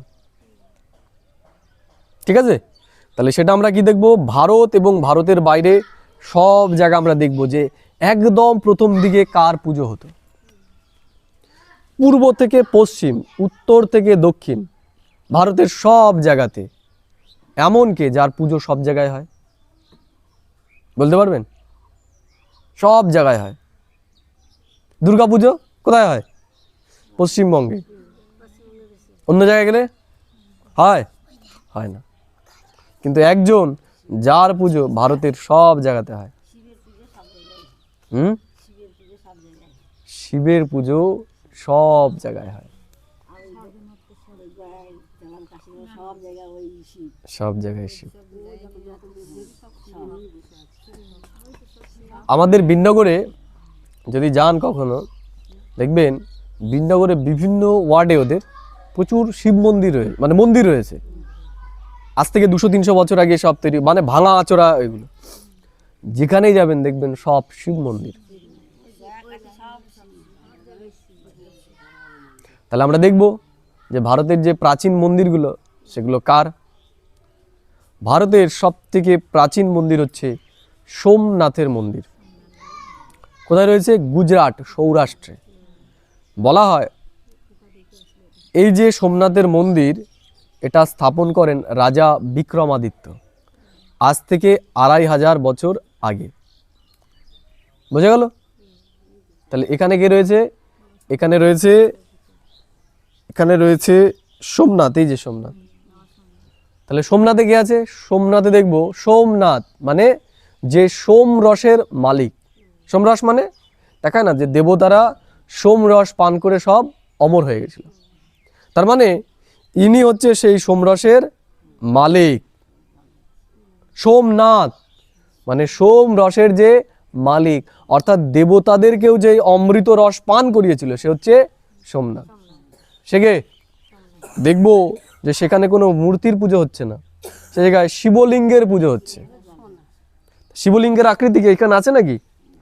শিবলিঙ্গের আকৃতি হচ্ছে কালো একটা পাথর, বেদি থাকে ওপরে, যার ওপর প্রতিষ্ঠিত হয়। আর সেই পাথরটা কি এই বুড়ো আঙুলের কটটা যেরকম ডিম্বাকৃতির, তাই না? আমরা একটু বাড়িতে গিয়ে যদি আজকে দেখি ওই বেদির ওপর যে রয়েছে, দেখবো এই যে বুড়ো আঙুলটা যেরকম এই বুড়ো আঙুলের মতো ডিম্বাকৃতির, বোঝা গেল? তাহলে ইনি হচ্ছে কে? সোমনাথ। তাহলে এখানে কোনো শরীরধারী নেই তো, এখানে কি রয়েছে? এরকম একটা কালো পাথর রয়েছে যাকে আমরা সোমনাথ বলছি। তারপরে চলে যাই আমরা অমরনাথ। কোথায় রয়েছে? উত্তর ভারতে, এটা পশ্চিম ভারতে গুজরাট। এবার চলে গেলাম আমরা উত্তরাখণ্ডে, সেখানে রয়েছে অমরনাথ। বরফে যায় না অমরনাথ যাত্রায়, ওই বরফের দিয়ে লিঙ্গ তৈরি হয়। যাওয়া হয়নি। এই সোমনাথ দর্শন এখানেই হয়ে যাবে এর জন্য। তাহলে এবার হচ্ছে অমরনাথের মন্দির। অমরনাথ, অমরনাথ মানে অমরদের যে নাথ, যে সবাইকে অমর করে, অমরত্ব দান করে, সে হচ্ছে অমরনাথ। তা সেখানে গিয়েও দেখবো কি এরকম একটা বরফের শিবলিঙ্গ। তার মানে কি নাম আলাদা আলাদা হচ্ছে, রূপ একই। তাহলে যে সোমনাথ সেই অমরনাথ, বোঝা গেল? এবার আমরা চলে যাই বিশ্বনাথ। বিশ্বনাথের মন্দির আছে না, সে উত্তরপ্রদেশ, কাশী, কাশী বিশ্বনাথ। কে আছে? তার রূপ কি? এরকম। তা বিশ্বনাথ মানে কি? যে বিশ্বের মালিক। তা সেখানেও কোনো দেহধারী নেই, সেখানেও কি এই শিবলিঙ্গ। এই মন্দিরগুলোতে কোথাও কিন্তু কোনো শরীরধারীর পুজো আমরা দেখবো না, সব জায়গায় এই লিঙ্গ রূপে কিন্তু পুজো হচ্ছে। আমরা যদি দক্ষিণে চলে যাই রামেশ্বরম, তাই না? দেখানো হয়েছে যে রাম যখন রামের সাথে যুদ্ধ করতে যাবে তখন কি করেছিল? রাম শিবের পুজো করেছিল। তা যেখানে শিবের পুজো করেছিল সেটা হচ্ছে রামেশ্বরের মন্দির। তাহলে সেখানে কাকে পুজো করেছে? এরকম শিবলিঙ্গকে স্থাপন করে, বোঝা গেল? তা রামেশ্বর মানে রামের যে ঈশ্বর, রামের যে ঈশ্বর সে হচ্ছে রামেশ্বর। তাহলে দেখতে পাবো সেও শিবকেই পুজো করছে, বোঝা গেল? এবার আমরা চলে যাব কুরুক্ষেত্র, হরিয়ানাতে। সেখানে রয়েছে কি গোপেশ্বরের মন্দির। গোপেশ্বর, গোপেশ্বরকে গোপ বলা হয় কাকে? কৃষ্ণকে। দেখানো হয় যে মহাভারতের যখন যুদ্ধ হয়, মহাভারতের যুদ্ধের আগে শ্রীকৃষ্ণ পঞ্চ পাণ্ডবদেরকে দিয়ে গোপেশ্বর যে তার পুজো করেছিল, সে কে? শিব। শিবের পুজো করেছিল কে? কৃষ্ণ। এর জন্য তার নাম হচ্ছে, সেই মন্দিরের নাম হচ্ছে গোপেশ্বরের মন্দির, বোঝা গেল? তাহলে সেও কে? এই নিরাকার শিব। তার তো কোনো মানুষের আকার নেই, সব জায়গায় দেখবো এরকম শিবলিঙ্গ রয়েছে। তারপরে যদি আমরা দেখি সেটা হচ্ছে পরশুরাম। পরশুরামের নাম নিশ্চয়ই আমরা শুনেছি, পরশুরাম। তাহলে পরশুরাম দেখবো, পরশুরামও শিবের সাধক ছিল। মহাভারত কেউ যদি দেখে থাকে তাহলে দেখবে যে পরশুরামও কার পুজো করতো? শিবেরই পুজো করতো, বোঝা গেল কি বললাম? তাহলে পরশুরামও কার সাধনা করছে? শিবের সাধনা করছে। ক্লিয়ার? তাহলে এই যে অবতারগুলো আমরা যদি দেখি, পরশুরাম, কৃষ্ণ, রাম, এরা কে? এরা হচ্ছে কৃষ্ণের অবতার। 10 অবতারের মধ্যে 3টে অবতার, তাই না? কৃষ্ণ, রাম আর পরশুরাম। তাহলে এরা 3জন কার পুজো করছে? শিবের পুজো করছে। তাহলে এরা যদি ঈশ্বর হয়, এদের তো আর কারো পুজো করার দরকার নেই। তাহলে এরাও এদের স্মরণ করছে, মানে কি যে এদেরও ঈশ্বর। তার মানে আমরা কৃষ্ণ নামটা যখন পেয়েছি যে কৃষ্ণ হচ্ছে ভগবান, আপনি বললেন না যে তাহলে কৃষ্ণকে ভগবান বলা হয় কেন? দেখা গেল আমার নামও সুখেন, এ দাদার নামও সুখেন। এবার টাইটেল আপনি জানেন না, টাইটেল কি? আমাদের একই পাড়ায় বাড়ি, গিয়ে বললেন সুখেনের বাড়ি যাবো, বললো টাইটেল কি? বললো টাইটেল তো জানি না, সুখেনের বাড়ি যাবো। কি করবে? যে কোনো একটা বাড়িতে পাঠিয়ে বল, যাও এই বাড়িতে যাও। তা গেলেন এই দাদার বাড়িতে, এই দাদাও সাদা পোশাক পরে, আমিও সাদা পোশাক পরি। তাহলে কি কেউ বলেছে যে হ্যাঁ আমো সুখেনের বাড়িতে যাবে, এ কোর্স করায়, কি পরে? সাদা জামা প্যান্ট পরে। তাহলে এই দাদার বাড়িতে গেলেন, এই দাদাও কোর্স করায়, আমিও করাই। তাহলে এই দাদা যেটুকু করায় সেটুকু করাবে, কিন্তু আমি যেটা করাই সেটা তো পাবেন না। তাহলে কৃষ্ণ দেবতারই যে কৃষ্ণ, আর পরমাত্মা কৃষ্ণ, কৃষ্ণ তো দেবতা, তার তো শরীর রয়েছে। আমরা জানি যে দেহ থাকলে পরে কি সে দেবতা হতে পারবে, কিন্তু ঈশ্বর হতে পারবে না। ঈশ্বর আর কৃষ্ণের মধ্যে তো বিশেষ কোনো গুণের পার্থক্য নেই, কারণ উনি দেবতা ছিলেন। তো তাহলে আমরা আলোচনা করেছি দেবতার ঈশ্বরের পরে স্থান কাদের? দেবাত্মাদের। তাহলে গুণের তো এদের বিশেষ পার্থক্য নেই। তাহলে মানুষ রয়েছে দেহ অভিমানী, নিজেকে দেহ মনে করছে, আত্মা ভুলে গেছে। তো তাহলে আমার পিতমা যে পরমাত্মা, এটা ভুলে গেছিলাম। তাহলে যখন দেখলাম যে এর মধ্যেই সেই গুণগুলো রয়েছে, যেমন বলে না যে আমার দাদাই আমার বাবার মতো, আমি জন্মের সাথে সাথে আমার বাবাকে দেখিনি, আমার দাদাই আমাকে মানুষ করেছে, আমার দাদাই আমার বাবা, বলে কি বলে না? তাহলে দাদা বাবার মতো হতে পারে, বাবা কি হতে পারে? বাবা আলাদা আর দাদা আলাদা। তাহলে কৃষ্ণ সেও আমাদের কি দাদা না বাবা? কৃষ্ণ আমাদের দাদা না বাবা? শরীরধারী যে, শরীরধারী যে কৃষ্ণ, সে আমাদের দাদা না বাবা? সে আমাদের দাদা, কারণ তারও পিতা পরমেশ্বর। এর জন্য তো দেখলাম যে গোপেশ্বর সে নিজে পুজো করছে, সে নিজে পুজো করছে, যেমন আমরা বাবার পুজো করি। তাই নিজে যখন যুদ্ধ করতে যাবে মহাভারতের, তখন পাণ্ডবদেরকে দিয়ে করিয়েছে। তার মানে কি কৃষ্ণেরও পিতাকে পরমাত্মা শিব, আর আমাদেরও পিতাকে পরমাত্মা শিব। তাহলে কৃষ্ণেরও যে পিতা নামধারী শরীরধারী কৃষ্ণ, আর আমাদের পিতা একই, কিন্তু পিতা আর পুত্রের নাম একই, কারণ কর্তব্য ওর আধারে তার নাম কৃষ্ণ। তাহলে সবাই কি গুলিয়ে ফেলেছে দেহবানের কারণে, নিজেকে দেহ মনে করার কারণে ভেবেছে এই হচ্ছে আমাদের পিতা। তাহলে সবাই তো মানছে না, তাহলে তো মুসলিমরাও তাকে মানতো, সে যদি ঈশ্বর হতো, তাই তো নাকি? তো ইসলাম মুসলিমরা তো তাকে মানছে না, মানছে কাকে? নিরাকারকে। আমরা যদি দেখি ওরাও সেই কালো পাথর সঙ্গে আসবাদকে মানছে, আমরাও কাকে মানছি? কালো পাথরকে। পার্থক্য আছে এটার ওটার মধ্যে? কোনো পার্থক্য নেই। এই জন্য ওরাও যাকে মানছে আমরাও তাকে মানছি। তাহলে যে শিব সেই সঙ্গে আসবাদ, সেই আল্লাহ। এর জন্য বলা হয় এই যে ভারতের, এই যে বললাম ভারতের উত্তর দক্ষিণ পূর্ব পশ্চিম এই চারিদিকে প্রধানত 12টা মন্দির রয়েছে শিবের। কটা মন্দির? 12টা মন্দির। এই 12টা মন্দিরকে বলা হয় 12 জ্যোতির্লিঙ্গামের মন্দির। 12টা জ্যোতির্লিঙ্গের মন্দির। লিঙ্গ মানে আকৃতি, যেমন আমরা বলি না পুরুষ লিঙ্গ, স্ত্রীলিঙ্গ, ক্লীবলিঙ্গ, ব্যাকরণ আমরা পড়েছি। লিঙ্গ শব্দের অর্থ হচ্ছে আকৃতি। ঈশ্বর কি? জ্যোতির্বিন্দু। তাহলে জ্যোতিকে তো মনে করতে হয় যে আমাদের সামনে তো নেই, কিন্তু আমরা তো দেহবানে চলে এসেছি, তাই না? মানুষের বুদ্ধির যখন শক্তি থাকে না, এটা চিন্তা করতে গেলে তো আমাদের মন থেকে আগে টেনশন, এই সমস্ত দুনিয়ার চিন্তা বাদ দিতে হবে। পরম ধামে পৌঁছতে গেলে আমরা যখন ইচ্ছা তখন পৌঁছতে পারছি না, তো সংসার তো টেনে ধরছে। বোঝা গেল?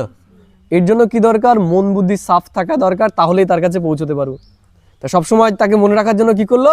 যে চোখের সামনে তার একটা রূপ দেখতে চাই আমরা। এর জন্য কি করলো? যে ঠিক আছে জ্যোতির একটা তাহলে রূপ আমরা দিই, তাহলে কি এই কালো পাথরটা এটাই হচ্ছে জ্যোতির রূপ। এর জন্য বলছে এই যে 12টা মন্দির, এটা হচ্ছে 12টা জ্যোতির্লিঙ্গের মন্দির, অর্থাৎ জ্যোতিকে এই লিঙ্গ রূপ দেওয়া হয়েছে। এর জন্য দেখবো আমরা যখন পুজো করি তখন কি করি? আমরা জ্যোতি জ্বালিয়ে, প্রদীপ জ্বালিয়ে তারপরে পুজো করি। তাহলে প্রদীপ কিসের প্রতীক? পরমাত্মার প্রতীক। প্রদীপ না জ্বালিয়ে আমরা পুজো করি? বিধিবদ্ধ পুজো কিন্তু সেটা হবে না। পুজো করতে গেলে প্রদীপ জ্বালাতেই হবে, অর্থাৎ যাই হোক সেই মূর্তি যাই থাকুক প্রদীপটা দরকার, কারণ আমরা পুজো করছি কার? পরমাত্মা। যেমন এই খ্রিস্টানরা কার করছিল? ওরাও পেয়ার করতে গেলে কি লাগবে? ওদের জ্যোতি লাগবে, বাতি লাগবে। বোঝা গেল কি বললাম? তাহলে আমরা হিন্দুরাও কাকে পুজো করছি দেখলাম? সেই নিরাকার জ্যোতির্বিন্দুকেই আগে পুজো করতাম, কিন্তু আস্তে আস্তে আস্তে আস্তে আমরা তাকে ভুলে যাওয়ার জন্য আমরা শরীরধারীকে ঈশ্বর বলে মনে করা শুরু করেছি সময়ের সাথে সাথে। বোঝা গেল? এই জন্য এখন যেই আসে, যার ভেতরে আমরা একটু অলৌকিক শক্তি দেখছি, বলে দিচ্ছি সেই ভগবান, তাই না? তা ভগবান কি এত এত সব ভগবান হবে? অনুকূল চন্দ্র ভগবান, বললাম না, বালক ব্রহ্মচারীও ভগবান, গুরু নানকও ভগবান, সবাইকে আমরা ভগবান বলে দিচ্ছি। তাহলে প্রকৃত ভগবান কি? ঈশ্বরকে এক পরমাত্মা, আর আমরা আগে সেই একজনকেই মানতাম, এবং সারা ভারতে আমরা দেখতে পাবো যে এরই পুজো সব জায়গায় হচ্ছে। এই জন্য দেখবো সব পুজোর আগে কিন্তু শিবের বোধন হয়। দুর্গার পুজো করতে গেলেও আগে শিবের পুজো করে। বোঝা গেল? তাহলে কি দেখলাম আমরা? যারা হিন্দু ধর্মের তারাও সেই নিরাকার জ্যোতির্বিন্দুকেই ঈশ্বর রূপে মানছে। বোঝা গেল কি বললাম? দেহধারী যারাই রয়েছে এরা হচ্ছে দেবতা। বোঝা গেল? এদের গুণ কোয়ালিটি ঈশ্বরের মতো, কিন্তু ঈশ্বর নয়। আমরা তাদেরকে ছোট করছি না, তারাও ঈশ্বর তুল্য, ঈশ্বরের মতো ক্ষমতা তাদের আছে, কিন্তু তারা ঈশ্বর নয়। ঈশ্বর এক এবং অদ্বিতীয়। এই যে আমাদের মধ্যে এত মারামারি কাটা, এই বাংলাদেশে আমরা যে জিনিসগুলো দেখতে পাচ্ছি কেন হচ্ছে? ঈশ্বর নিয়েই তো হচ্ছে। এরা হিন্দুদেরকে এখান থেকে তারা, আমরা মুসলিমদেরকে দেখতে পাচ্ছি না। কিন্তু সবাই যদি এক ঈশ্বরকে মেনে নেয় যে এই হচ্ছে পরমাত্মা, আমরা সবাই ভাই ভাই, তুমি শুধু দাড়ি রেখেছো, আমি দাড়ি রাখিনি, দাড়ি কাটলে পরে তুমিও হয়ে যাবে, তাই আমি দাড়ি রাখলে পরে আমিও মুসলিম হয়ে গেলাম। আমাদের ভাষা আলাদা হয়েছে বিভিন্ন জায়গায় থাকার জন্য, আমাদের খাবার দাবার আলাদা হয়েছে, কিন্তু আমরা সেই একই ঈশ্বর পরমাত্মা আল্লাহ গড তার সন্তান। তুমিও যাকে ডাকছো আমিও তাকে ডাকছি। তোমাকেও যে উদ্ধার করবে আমাকেও সে উদ্ধার করবে। যেমন তুমি পানি খেলে তোমার তৃষ্ণা মিটবে, আমিও পানি খেলে তৃষ্ণা মিটবে, তেমনি তুমি যাকে ডাকছো তাকে সেইভাবে ডাকলেই হলো, তাকে মনে রাখলেই হলো। মনে রাখাটা হচ্ছে বড় বিষয়। সে তুমি কেউ উপর হয়ে করছে, কেউ দাঁড়িয়ে করছে, তাই না? তুমি যেইভাবে করো, বিধিটা নির্ভর করছে না কি বিধিতে করছো। মেন বিষয় হচ্ছে মনে মনে তাকে স্মরণ করা, মনে তাকে রাখতে হবে। তাছাড়া তুমি যতই নামাজ পড়ো, যতই পুজো করো, যতই প্রেয়ার করো, কিছুতেই কিছু আসবে না। মনে তাকে রাখতে হবে। বোঝা গেল? তাহলে এইটা যদি সবাই আমরা মেনে নিই, তাহলে তো আর আমাদের কারো ভেতরে কোনো বিবাদই থাকবে না, আমরা সবাই এক হয়ে গেলাম। তাই কি বললো? একই বৃন্তে দুটি কুসুম, হিন্দু মুসলিম মুসলমান। তাহলে গাছকে, গাছ পরমাত্মা, আর আমরা এই গাছের দুটো ফুল শুধু। বোঝা গেল? তাহলে এই পরমাত্মার জ্ঞান যদি আমরা সবাই গ্রহণ করে নিই, তাহলে আমাদের মধ্যে আর ধর্ম নিয়ে মারামারি হবে না। যেমন আমাদের হিন্দু ধর্মেই কেউ অনুকূল চন্দ্রকে মানছে, কেউ কালীকে মানছে, কেউ, প্রত্যেকের পূজা পদ্ধতি কি আলাদা আলাদা হয়ে যাচ্ছে। আলাদা না, সবাইকে একই রকমভাবে করে না, কিন্তু করছে তো সেই একই জনকে উদ্দেশ্য করে। তাহলে এইটা যদি আমরা বুঝে যাই, এই দুনিয়াতে আর ধর্ম নিয়ে মারামারি হবে না। সমস্ত সমস্যার মূল কারণ হচ্ছে ঈশ্বরকে না জানা। তাহলে জেনে গেলাম আমরা আজকে, নাকি জানিনি? ক্লাস জেনে নিতে হবে রেকর্ডিংয়ে। এর পরের দিন এইটা আসবে কালকেই, এটা কালকেই আসবে। এই আজকে যেটা করলাম এটা কালকেই দিয়ে দেবো, আর লাস্ট যেদিন করেছি সেটা আজকে চলে এসে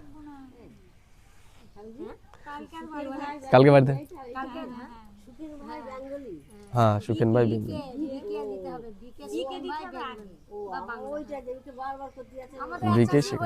হয়ে গেছে এক চান্স। ঠিক আছে, ঠিক আছে, পরে শুনছি আমরা কমপ্লিট করে নিই। তাহলে অনেকেই আছে যারা কৃষ্ণ ভক্ত, তারা বলে কি যে শিবও তো ধ্যান করছে, তাহলে কার ধ্যান করছে বলে না?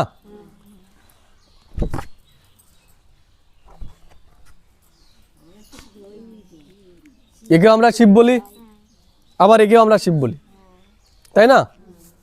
তাহলে এও শিব মিলছে? এ তো পাথর একটা, আর এ একটা শরীর। কৃষ্ণর তো আমরা এরকম দেখতে পাই না, অন্য কারো তো দেখতে পাই না। তাহলে এদের দুজনকেই এই রূপে দেখানো হয় কেন? তাহলে এই যে এ ধ্যান করছে, এ তাহলে কার ধ্যান করছে এটা আমরা পরের দিন জানবো। আর এ শিব না এ শিব এটা আমরা জানবো। আর সামনেই শিবরাত্রি আসছে, তাহলে শিবরাত্রি আসলে কি, কেন শিবরাত্রি করব, কেন ওটাকে শিবরাত্রি বলা হয়, আর শিবরাত্রি আমরা কিভাবে পালন করব, সেইটা আমরা এর পরের দিন জানব। ঠিক আছে? কালকে করলে কালকেই, পরশুদিন করলে পরশুদিন।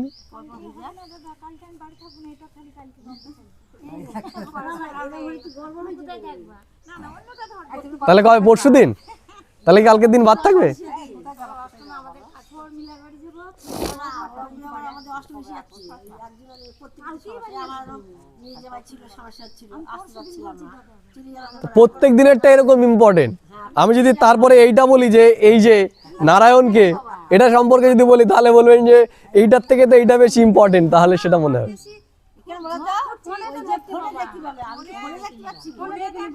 আর সামনাসামনি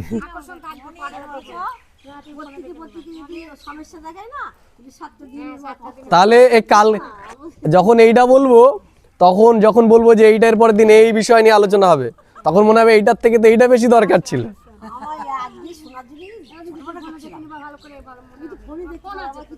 তাহলে এই যে যেটুকু আজকে আলোচনা করলাম, এর মধ্যে কি কোনো প্রশ্ন আছে? ঈশ্বর যে সবাই,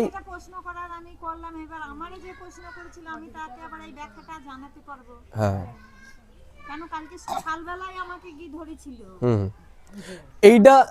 এইটা তাকে বলবেন যে হ্যাঁ সবার প্রথমে বলবেন যে ঈশ্বর সে এক না অনেক, বলবে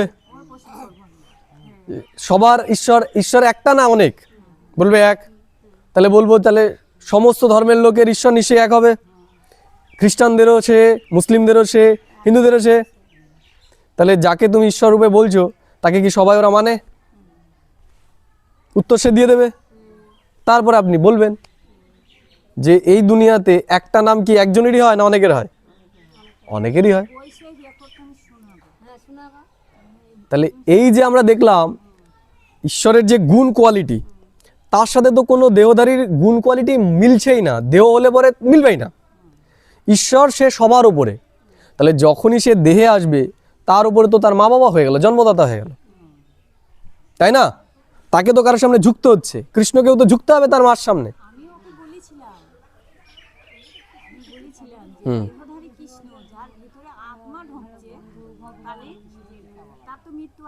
হ্যাঁ মানেন। একটা জিনিস তো দেখলাম আমরা যে নামেতে গরমিল হয়ে গেছে।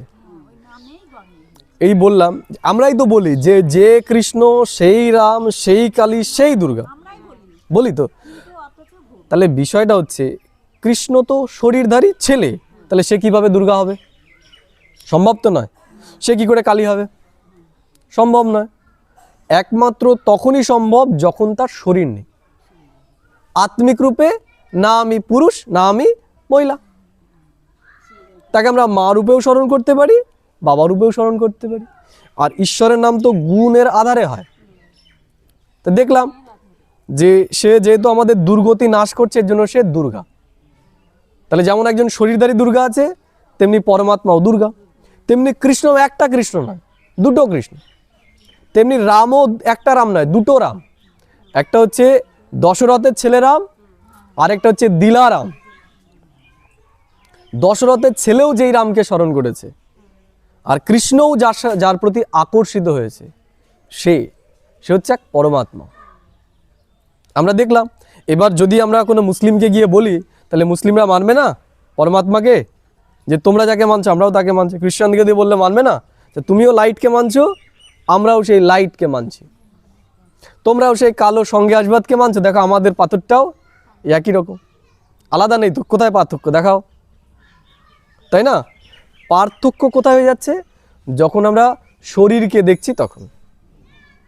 তোমার খাবার দাবার আমার খাবার দাবার দেখছি, তুমি এই খাও আমি এই খাই না, তাই না? তাহলে খাবার দাবারও কি কোনো একটা জায়গা অনুসারে তৈরি হয়েছে। এইটুকু আমি বলে দিই, যেমন হিন্দু তারা মাংস টাংস এগুলো তো খায় না, যারা প্রপার হিন্দু তারা নিরামিষাশী। আর যারা মুসলিম তারা কি খায়? মাংস খায়। কি মাংস খায়? তারা গো মাংস খায় বা অন্যান্য কিছু খায়, তাই না? কেন খাচ্ছে বুঝতে হবে তাদের জিওগ্রাফিটা, যে এই যে মুসলিম ধর্ম এটা কোথায় উৎপত্তি হয়েছে। কোথায় হয়েছে মুসলিম ধর্ম? কোথায় হয়েছে? মুসলিম ধর্মের উৎপত্তি হয়েছে আরবে, মরুভূমিতে। তাহলে মরুভূমিতে শাকসবজি ফলানো সম্ভব? ফলানো সম্ভব? তাহলে ওরা কী খেয়ে বাঁচবে? ওখানে একটা জিনিসই সম্ভব, সেটা হচ্ছে পশুপালন। পশুপালন কি আছে সেখানে? উট আছে, গরু আছে, ছাগল আছে, এগুলো ওরা প্রতিপালন। তাহলে বাঁচার জন্য কি করতে হবে? বাঁচার জন্য খেতেই হবে। ওদের তো শাকসবজি নেই। এখন যদি আরব দেখি, আরবের দেশগুলো আমাদের দেশ থেকে শাকসবজি নিয়ে যায়। তাহলে যাদের ওখানে খাবার দাবারই নেই তারা কি খাবে তাহলে? বাচ্চার জন্য ওদের ওগুলোই খেতে হবে। আর আমাদের এখানে তো শাকসবজি রয়েছে, তাহলে আমরা কি খাবো? এগুলোই খাবো। কিন্তু এখানে যখন ওরা আসলো, এখানে এসে ওরা ওইটা করা শুরু করলো, এখানে মানুষ মেনে নিতে পারলো না যে ওরা আমরা এটা খাই না, আমরা এটা একে ঈশ্বর রূপে মানি, তাহলে এরা এদেরকে কেন খাবে? তখনই কি হলো? দ্বন্দ্বের শুরু হলো, যে ওদের মান্যতা আলাদা। বাস্তবিক পক্ষে প্রত্যেক অবস্থানটা তো বুঝতে হবে। তা আমরা কি আমাদের অহংকারের জন্য এই সমস্ত মারামারি, যে না তোদের ঈশ্বর আলাদা, আমাদের ঈশ্বর আলাদা, আমরা গরুকে ভগবান বলে মানছি আর তোরা তো একে কেটে খাচ্ছিস, তাই না? এই হচ্ছে দ্বন্দ্বের কারণ। কারণ ঈশ্বর সম্পর্কে আমাদের জ্ঞান নেই। গরু তো ঈশ্বর নয়, আমরা তাকে দেবী দেবতা রূপে পুজো করি। কারণ কি? যেমন মাটিকে আমরা মা মানি, কারণ কি? মাটি না থাকলে পরে আমাদের খাবার দাবার জুটত না। তেমনি গরুকেও আমরা ঈশ্বর রূপে মানি। কেন? কারণ একটা বাচ্চা সে যখন বড় হয়, যার মা মারা গেছে দেখা গেল, তাহলে সে বাঁচবে কি করে? গরু দুধ খেয়ে। তা গরু কি হয়ে গেল? তার মা হয়ে গেল, তাই না? তাহলে প্রাচীনকাল থেকে এই গরু আমাদের জীবনে এতটাই গুরুত্বপূর্ণ হয়ে গেছে যে আমরা কি করেছি? তাকে মায়ের স্থানটা দিয়েছি। তখন আস্তে আস্তে আমরা কি, মাকেও তো আমরা পুজো করি, তাই গরুকে আমরা পুজো করা শুরু করেছি। আমরা মনে করেছি যে এই হচ্ছে আমাদের দেবীদেব। কিন্তু ওদের তো কিছুই নেই খাওয়ার জন্য, ওদের তো কিছুই খাওয়ার নেই। তাহলে ওরা কি? ওরা দুধও খাচ্ছে, আবার তাকে মেরেও খাচ্ছে। বুঝা গেল? যেমন অনেক প্রাণী আছে এই জগতে, কাঁকড়া বিছে, যেমন কাঁকড়া বিছে যখন জন্মায় না, কি করে? কাঁকড়া বিছের ডিমগুলো ওর শরীরেই থাকে। তখন এই কাঁকড়া বিছেটা কি করে? ওর মার শরীর খেয়েই ওরা বেঁচে থাকে। মানে ওই জন্মানোর সময় ছোটো ছোটো যে কাঁকড়া বিছেগুলো থাকে, ওর মার শরীর খেয়েই ওরা আস্তে আস্তে আস্তে আস্তে বড় হয়। বোঝা গেলো কি বললাম? তার মানে কি? ওরা ওর মাকেই মেরে ফেললো। কারণ কি? আমরা যেমন জন্মালে পরে দুধ খেয়ে আমরা বড়, তার মানে কি? ওর দুধ খাওয়ারই নেই বলে ও সেটা করছে। তো ওদের তো দোষ না, দোষটা কি? পরিস্থিতির। তেমনি এই যে বিভিন্ন দেশের লোক বিভিন্ন, কেউ গরু খাচ্ছে বা কেউই খাচ্ছে, এগুলো কি? তাদের পরিস্থিতির বশীভূত হয়ে তারা করেছে। কিন্তু সময়ের সাথে সাথে তারা কি করে? নিজেকে অ্যাডপ্ট করে। এই জায়গায় যখন এসেছে তারা, তখন তো তাদের আর বাধ্যবাধকতা নেই, কিন্তু সেটাকে তারা বাধ্যবাধকতা বানিয়ে নিয়েছে, আমরা এটা খাবো, আমাদের এটা সংস্কার। আবার এরাও কি করেছে? যে এরা আমাদের আরাধ্য দেবী দেবতা, এদেরকে কি করে খাবে? এই হচ্ছে সমস্ত সংঘর্ষের কারণ। কিন্তু আমরা যদি ঈশ্বরকে চিনে যাই, তাহলে আমাদের মধ্যে আর সংঘর্ষ থাকবে না। এগুলো তো বাহ্যিক জিনিস, আমাদের আদব কায়দা, বোল, কথাবার্তা, আমরা যে মানি, খাই, দাই, সেগুলো আমাদের এক একজনের এক এক রকম। কিন্তু ঈশ্বর নিয়ে যে আমরা মারামারি কাটাকাটি করছি, আমরা যদি ঈশ্বরকে চিনে যাই, মেনে যাই, আর এক একজনকে আমরা অ্যাকসেপ্ট করিনি, গ্রহণ করিনি, তাহলে এই পৃথিবীতে আর কোনো অশান্তি থাকবে না। সমস্ত অশান্তির কারণ হচ্ছে নিজেকে না জানা আর ঈশ্বরকে না জানা, তাই না? তাহলে একজন হিন্দু কি করে মনে করে যে মুসলিম আলাদা, আমি আলাদা, ও আমার শত্রু মনে করে না? মুসলিমরাও তাই মনে করে। কিন্তু আমরা জানলাম কি? যে আমরা সবাই কি আত্মিক রূপে আমরা সবাই ভাই ভাই, এক ঈশ্বরের সন্তান। শুধু আমাদের পোশাক বদলে গেছে, আমাদের ধ্যান ধারণা আর পূজা পদ্ধতি বদলে গেছে। ওরা একরকমভাবে করছে, আমরা একরকমভাবে করছি। হিন্দুরা একরকম করছে, মুসলিমরা একরকম করছে, কিন্তু ডাকছে সেই একজনকে। খ্রিস্টানরাও সেই একজনকেই ডাকছে। বোঝা গেল? অসুবিধা নেই। তাহলে ক্লিয়ার হয়ে গেল আজকে। পরের দিন আমরা শিব আর শিবরাত্রি নিয়ে আলোচনা করব। আর আরেকজনকে যে আমরা শিবরূপে মানি, সে আসলে কে সেটা দেখব। কারণ আমরা দেখতে পেলাম যে শিব তো জ্যোতির্বিন্দু, এই জন্য তো স্পষ্ট করে বলছে যে 12 জ্যোতির্লিঙ্গমের মন্দির, অর্থাৎ এটা হচ্ছে জ্যোতির্লিঙ্গ। ওটাও শিব নয়, এই কালো পাথরটাও শিব নয়, ওটা তো তার একটা প্রতীক, ওটা হচ্ছে তার প্রতীক, ওটাও শিব নয়। সে তো কোথায় রয়েছে? সে পরম ধামেই রয়েছে। তার সাথে যোগাযোগ করতে গেলে মন বুদ্ধির দ্বারা সেই পরম ধামেই যেতে হবে, নাহলে তার সাথে যোগাযোগ হবে না। যতই আমরা অমরনাথ দৌড়ই, যতই আমরা কাশিতে দৌড়ই, কোথায় গিয়ে কিচ্ছু হবে না। তাকে অনুভব করা যাবে মন বুদ্ধির দ্বারাই, ওই পরম ধামে গেলে পরে। বোঝা গেল? তাহলে আজকে আমরা একটুখানি মেডিটেশন করি, এই নাম সম্পর্কে চিন্তা করি। সোজা হয়ে বসবো আমরা।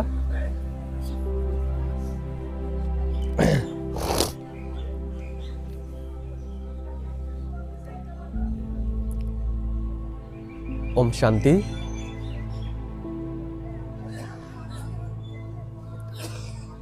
আমরা ধীরে ধীরে একবার শ্বাস নেব আর প্রশ্বাস ত্যাগ করব।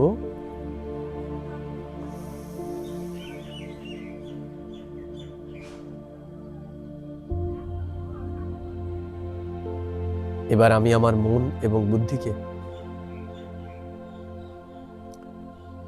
ঠিক আমার চোখের পেছনে কপালের মাঝখানে স্থিত করব। স্থিত করি নিজেকে ঠিক দুই ভ্রুকুটির মাঝখানে, দুই ভুরুর মাঝখানে, আর ঠিক চোখের পেছনে নিজেকে নিরাকার জ্যোতির্বিন্দু আত্মারূপে অনুভব করব। আমি শরীর নই, আমি আত্মা। আমার এই শরীর থেকে আলাদা। অনুভব করি, দেখার চেষ্টা করি নিজেকে মন আর বুদ্ধির দ্বারা। আমি ভ্রুকুটি সিংহাসনে বিরাজমান জ্যোতির্বিন্দু আত্মা।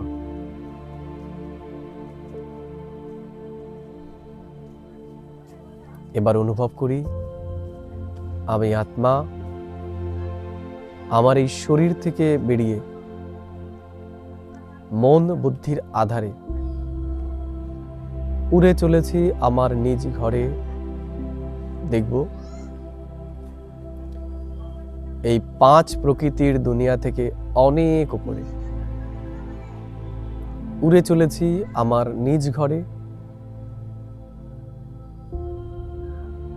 দেখি এক দিব্য আলোর দুনিয়া,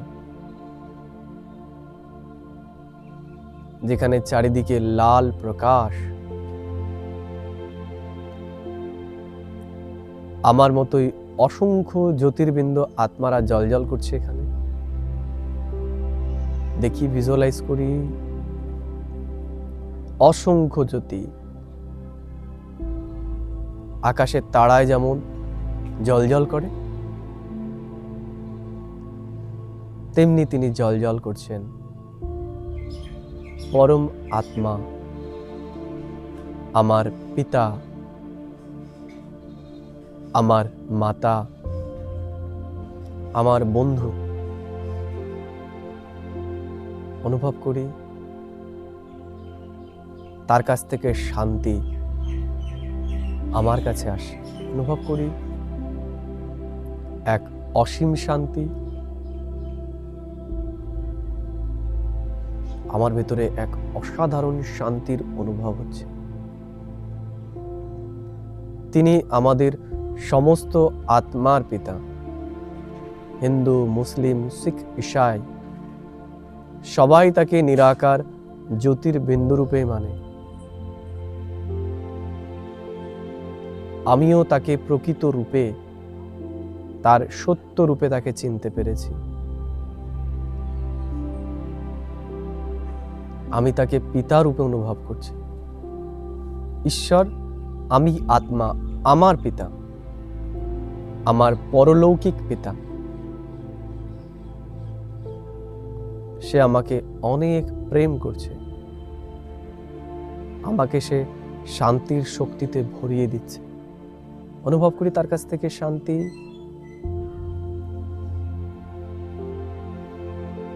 তার কাছ থেকে শান্তির শক্তি ভরে নিয়ে আমি আবার এই পৃথিবীতে চলে আসলাম। ঠিক ভ্রুকুটির মাঝখানে আমি সারাদিনে কয়েকবার মন বুদ্ধির দ্বারা তার কাছে পৌঁছে যাব এবং তার কাছ থেকে শান্তি ভরে নিয়ে আসব। ওম শান্তি, ওম শান্তি, ওম শান্তি।